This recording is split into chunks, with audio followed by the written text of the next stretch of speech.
Dun dun dun. Okay. Impossible Person Part 4. It doesn't get any better, guys. There's your preview.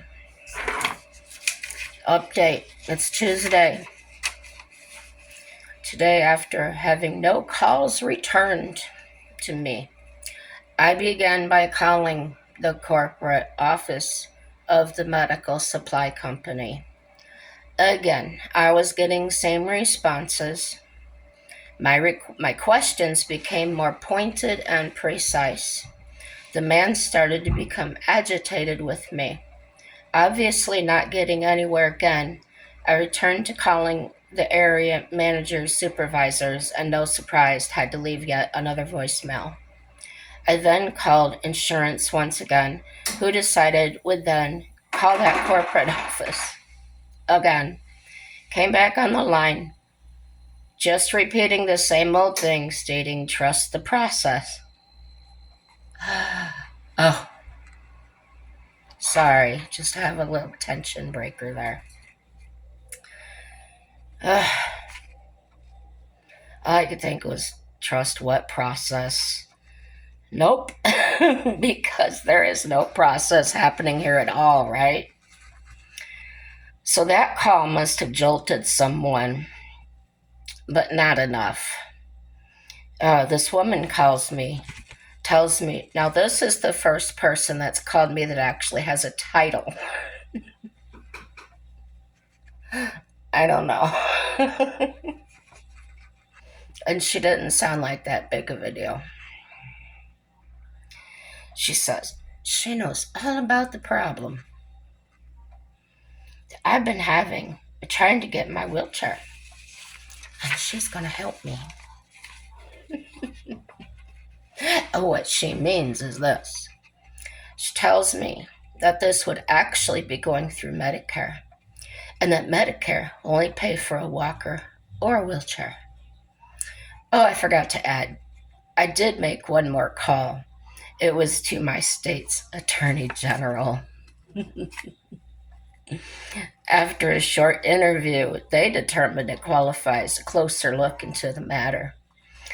And of course, I was greeted by another voicemail. People are busy. Hey, I get it. It's just, I know my problem is not earth shattering and there are many bigger ones out there. Just me, just one woman trying to get people to do their jobs is insane.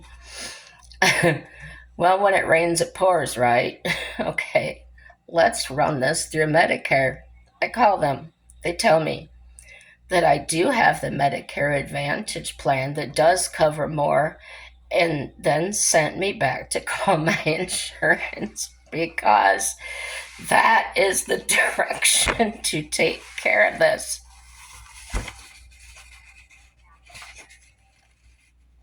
They're going to take me away. They're coming to take me away. Haha. Okay, to get them on a three-way call. That's what Medicare tells me to do. Get them on another three-way call. I never did that before. I told her as calmly as possible. Yes, ma'am, I've done that. We've done that at least twice.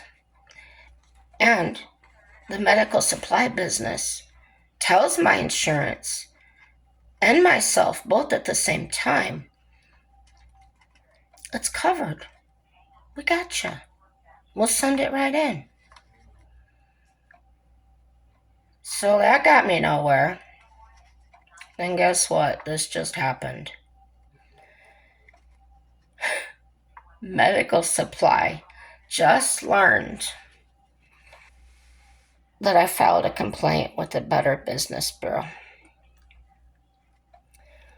So they called me to tell me that because I did that, since I'm so unhappy to just take my business elsewhere,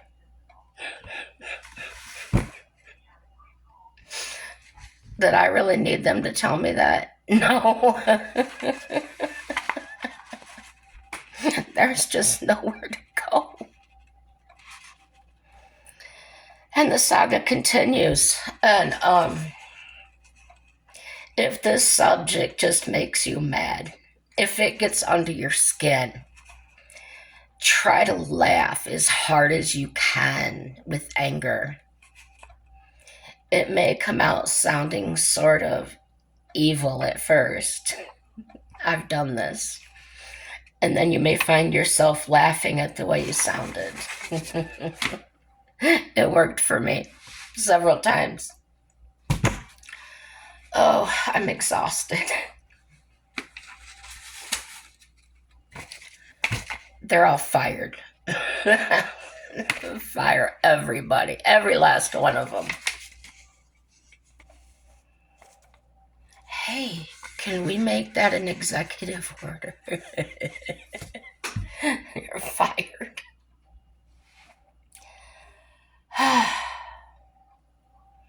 And then you laugh because that's all you can do.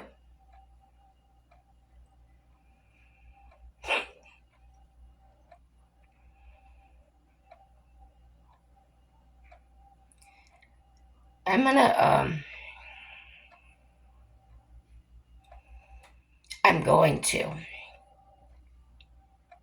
find another in-network supply company. And the reason I haven't is because I don't want to wait 6 months for my chair to get here or something like that. I could wait a few weeks. I mean, it takes that long to get the order in because it's made for me, guess the measurements and everything. But or they, I don't know, maybe they take a one that's already made and just adjust it. I don't know. Don't work there. Don't want to. Um, yeah, get her done. I don't need a loaner. Because my disease is permanent. My heart failure is permanent. So, it's a forever thing. I'll always need a wheelchair. Um, Not to keep me from walking, I will walk. That's why I want the knee replacement, right? I want to walk. Um, but it's nice to know it's there if I have to have it. Throw it in the back of the car, you know. If I'm having a bad day, just get it out, use it. Um, I do use the cane quite a bit, going in and out of stores and stuff like that. I've even, from going to the gym and trying to expand my lung capacity and stuff. Now I'm able to use the cane and, for instance, walk a distance like all the way to the back of Walmart, which I couldn't even make it past the registers before without feeling like I was going to drop dead. Lack of oxygen or whatever that was. And I will continue to improve that, but I'll never totally be without it. It's just got to be there. And I'm getting older, so it's not like I'm gonna not need it ever. So, yeah, that's where we stand. And don't fret, guys. I'm keeping my sense of humor. I hope you do too. It's not worth the stress. It's not worth the, don't make yourself sick over it. I'm not.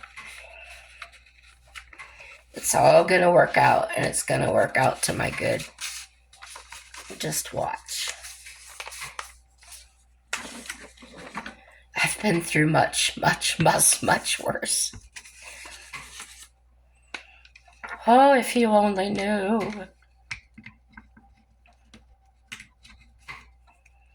Did I ever tell you that I spent the night in jail?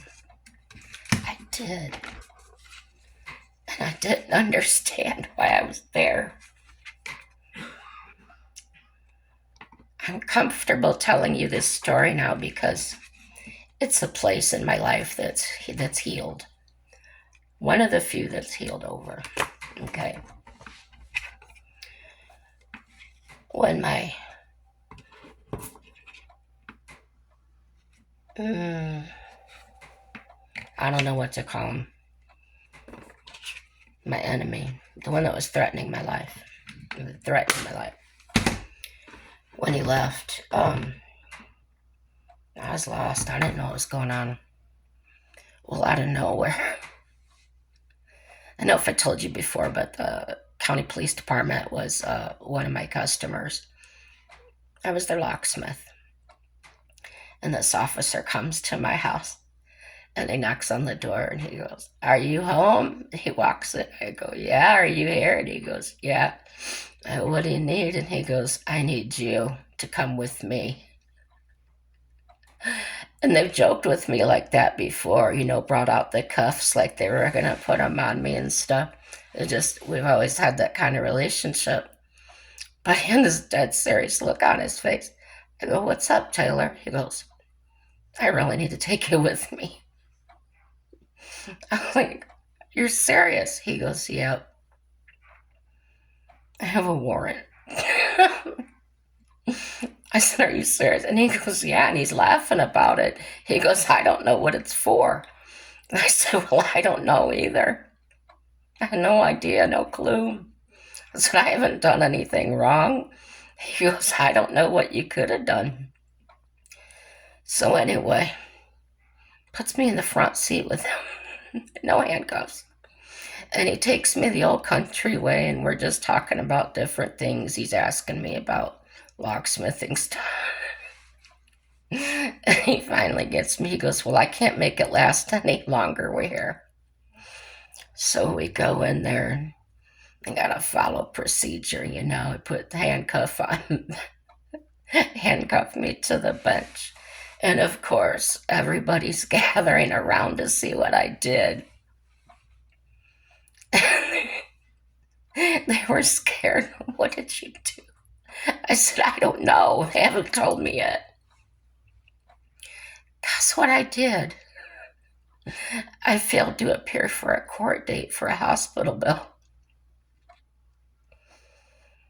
I said, "No, I didn't." This is part of a much larger story of things that I didn't know. And so my husband had been gone about, I don't know, a week or so. I didn't know where he was. And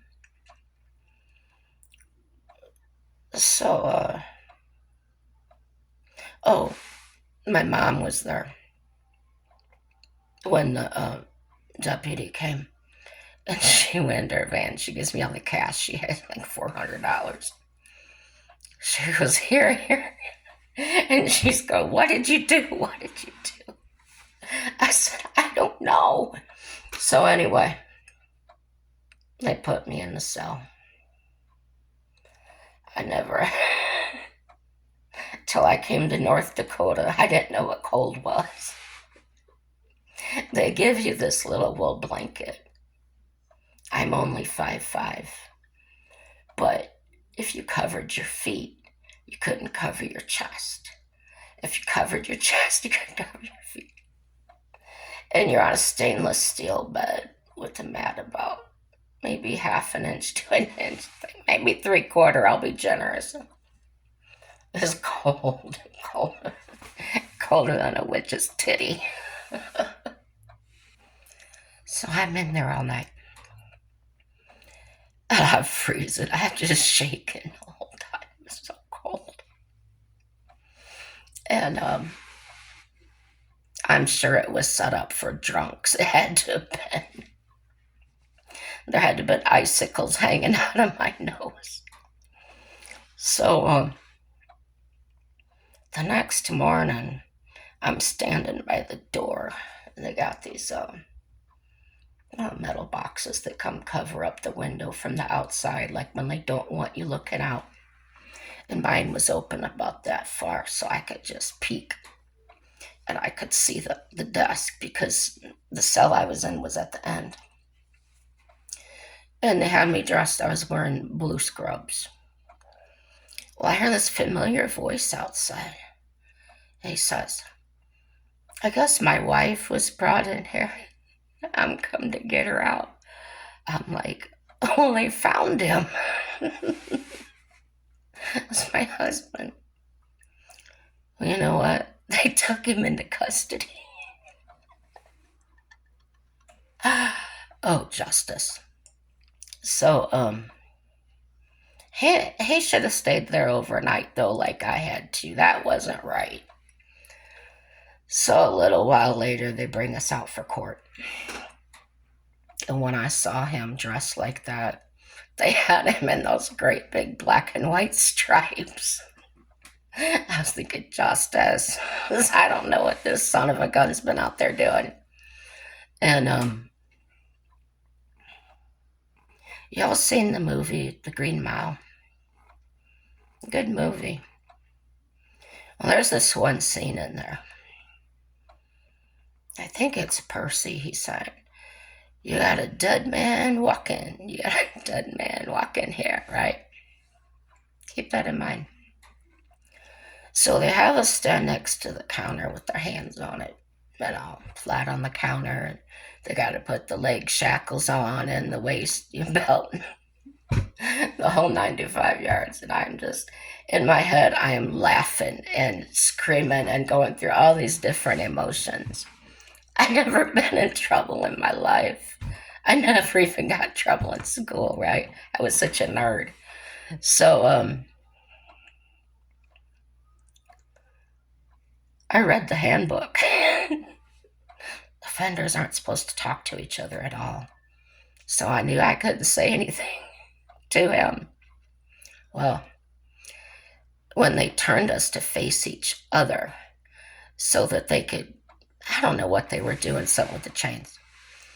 And I saw this great big old hickey on his neck, and I just went, what can I do? I was just laughing. So then it comes to stand on the line. You're going to follow the line. Do not stray from the line.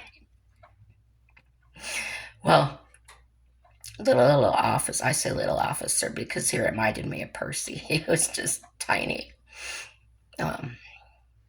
Not like skin and bones tiny. He was just short in stature and, normal for his size. So we go and we get to this door, the first door. And so I says to him, you ever have any trouble? You have any more trouble with this lock? He goes, no, it's working great. The door we're going through.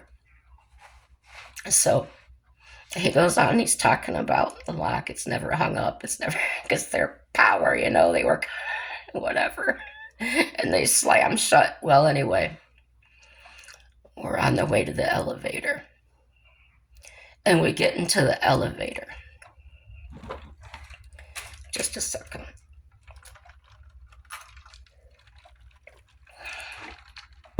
And I want to say something so bad. I want to scream, where the heck were you? What were you doing? So, what I managed to come up with is I turned to this little officer and I says, I know I'm not allowed to speak to him, but could I say something? Could I ask you a question? He goes, yeah, sure. Ask me anything, Jen. I said, if your wife was arrested and put in jail cell all night, she didn't know why, and you come to get her the next day, and you show up with a big old hickey on your neck,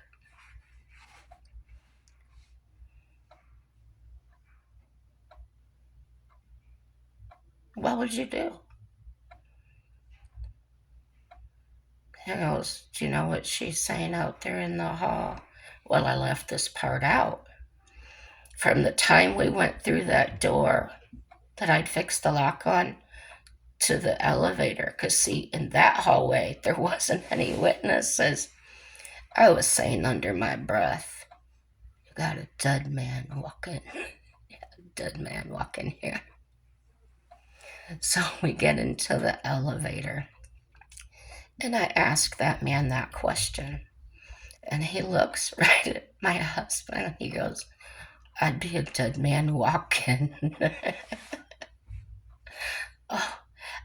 Oh, I think I can find fun anywhere. It's just my imagination, I tell you. It's my demented imagination. Imagination. I swear I'm gonna make that a word. So, we get into the courtroom. Whoa, we're all serious now. Nobody in there. We're sitting at the table. Got to keep our hands on the table. There's a little microphone there. I know about courtrooms. You work in places, you get to know all kinds of backstage stuff, right? So I leaned forward and I said, "Where did you spend all night at?" He's like, "Shh, don't say." He's like looking straight ahead, like he don't want to say nothing. And I said, "Well, because I'll let you know where I stayed the night at." I said, I had a free night stay, but it was cold.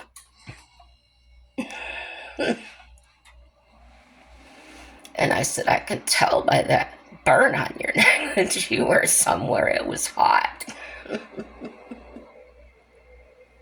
And he just thinks I'm crazy or something. I don't know what he thinks of me. He's like, shut up, shut up. And I'm trying not to laugh. It's all I could do not to laugh. And he goes, they're recording this. I go, of course I know that. I want it on record. Am I crazy? I'm crazy, but I'm stupid. So that's when the judge gets in there and find out it's about this hospital bill or whatever. And you can spend 2 weeks in jail or you can pay, I don't know, $50 on it or something. So he jumps up. He's, I'll pay. I was prepared to stay there for 2 weeks. I didn't care. I wanted a better blanket, though. I was at home. I knew everybody. It was fine. I wasn't scared. And maybe would have found some work in there, too. Oh, I'm crazy. No, I just not have a good time. So, yeah, he jumps up, says he's going to pay for it. So we get out of there and go back to the cell. I wasn't in that cell 5 minutes. And my buddy comes, pulls me out. He goes, you can go as soon as we process. I said, no, because they had the checks. This is what you get, and this is what we keep. I said, no. So what? I said, I'm whispering because he's in the cell right behind where I'm staying. I said, he told that judge he was going to pay for that. He was going to pay for your bill. I said, yeah. Didn't you hear him? And he goes, no. So he goes back there and he lifts up the door for where the food tray would slide in. It was Mr. So-and-so. Are you paying for both of you? And he goes, yeah. So the guy reaches over the counter and he goes, tear those checks up. So I walked out with all my mom's money to give back to her. But anyway, he had said, you got to be here a little while longer. I said, I've been here all night. What's a few more minutes? Isn't that a fantastic story? It's one of my good ones. Yeah. So when I walked out of there, he left me there. He didn't give me a ride home. No. He took off, probably going back to his girlfriend, or maybe afraid they were going to keep him. So, but when I got out there, there was this couple from church there. And I was thinking, I don't know how these people found out I was there. I really don't. Because the people from church were like way in another county. Yeah. I don't know. I never did find out. I never asked how they found out. I was distraught. I was just exhausted, honestly. But yeah, they stopped, got me coffee at McDonald's and a little biscuit sandwich. I was like, dang, that was really nice. Yeah, it took me back to their house and we talked. And I finally told them, look, I'm so tired. I just want to go home and go to bed. Oh, and plus my dog had been alone. Um, so yeah, there were some good moments in between my horror. So I'm gonna try to tell you the good stuff. I hope you enjoyed this video. Um, like, share, subscribe, make comments. Um, if you're new here, I've stated a few times, and I'm going to state it randomly, video to video. Um, everybody's comments are welcome. Um, you can correct me. Don't attack me. Personally, don't attack me. Don't call me or anybody else names. Just if you don't agree with somebody, just post your statement. Don't direct it at them. Don't argue with them, okay? We're all at different levels of understanding. We all have different perspectives on things, and we should embrace those. We don't have to accept them. Maybe we've been there, done that. Maybe we haven't been there. Maybe it just sounds ludicrous to us, but that's what they experienced. Maybe they're just talking out their butt, but that's not for us to deal with. Let's not deal with the drama. Life is enough drama, isn't it? But I care that you're here. I appreciate you being here with me on this path. Hopefully, I'll be around for years and years. But if I'm not, then my family and friends will have these videos. Hopefully, they'll get some laughs out of them and maybe find out some insights of what happened when behind the scenes when they didn't want to be there or listen or couldn't comprehend at the time what was going on. Um, yeah, everything's good, guys. Even if it's ugly, it's beautiful. And I pray all of you come to a point where you can really experience that. Um, yeah, everything is good. Happy day.